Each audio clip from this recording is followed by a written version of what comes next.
All right, hey folks, I wanted to put together a quick video because I don't know that we actually have one out in our documents tab on the, we certainly do on the campus, but on the gap fill. We had a number of nice ones yesterday, but I think our favorite, or at least the most classically set up, was Microsoft.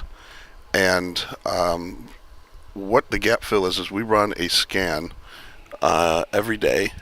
Here's the scan actually. I'm looking for yesterday's close to today's open. I'm looking for 1.5% or higher by magnitude.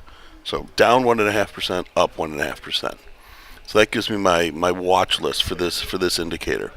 So in something like Microsoft, where we see here, we have this obvious gap. It doesn't really matter, and we want to look at the first two bars. This is a 5-minute chart, so the gap is going to be defined by the first two, whichever is highest.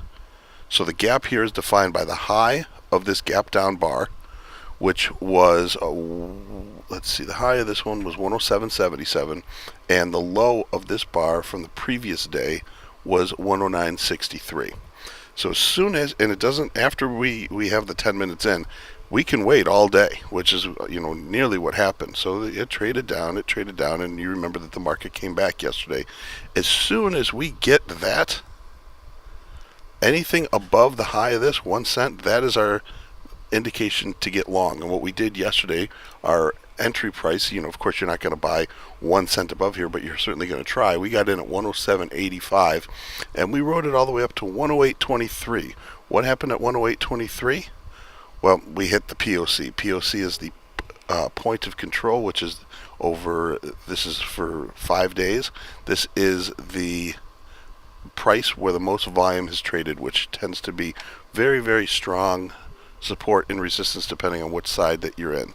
Ideally, we want to target half, or we want to target 1/3 of the gap, 1/2 of the gap, and the full gap, depending on how you want to manage your risk. You can get out of all your position at 1/3. You can get out of a half of your position, or you can get out of some of your position at a half. And if you want to be very aggressive, you can go all the way up to the full gap.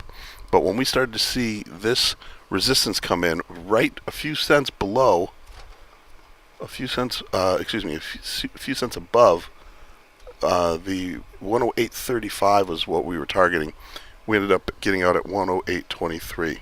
So we bought, you just want to buy an at-the-money call. We bought this week's 108 call. We paid $270 and we got out at 287, which was a nice little just under 7% gain.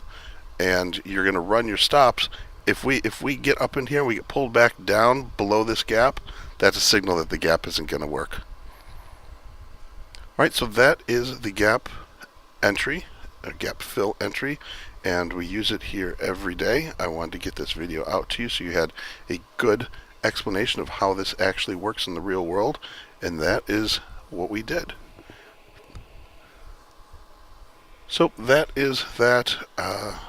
Mike Shorr with ProsperTrading.com, and I'm going to put this video out to you guys.